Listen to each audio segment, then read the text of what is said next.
So finally, let's install P5 on this Qnap. We're running version 5.17 at the time of recording on this NAS. To install P5, again, we go via the App Center.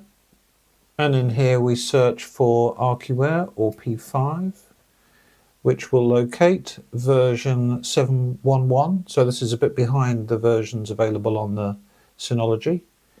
We hit the install and wait a little while, and now P5 is installed. So if we click on this icon, we can see a little bit about P5, and we can, through the drop down, either stop and start P5 or remove it entirely.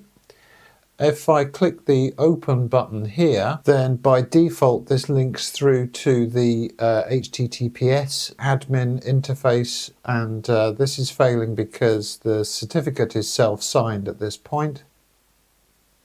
If we proceed through the warning though, we can connect with the usual admin and admin defaults, and we get through to the usual familiar initial screen once logged in.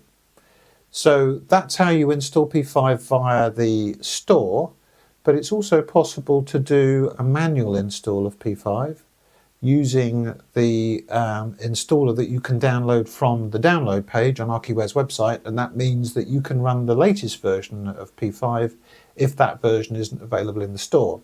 So to show you how to do that, I'm first going to remove P5 again from this Qnap. And while we're waiting for that to remove, we will go to Archiware's download page and we'll pull down the Qnap installer. And if we go back to the Qnap, you can see we now have an install button, so it's uninstalled. So we can go to the little plus button over here to do a manual install and browse for the file that we just downloaded. Select the Q package file and hit the install button. And this will install version 7.2.3, which is much more recent than the one on the Qnap store. So now we see the app is installed and ready to use. And if I refresh, you can see that version 7.2.3 of P5 is now running on this Qnap. Now, the TCP/IP port that the HTTP interface runs on is different again on a Qnap. It's actually 8001. So if I if I switch tabs here and go to port 8001/login on HTTP, we'll get to the login screen for the Qnap.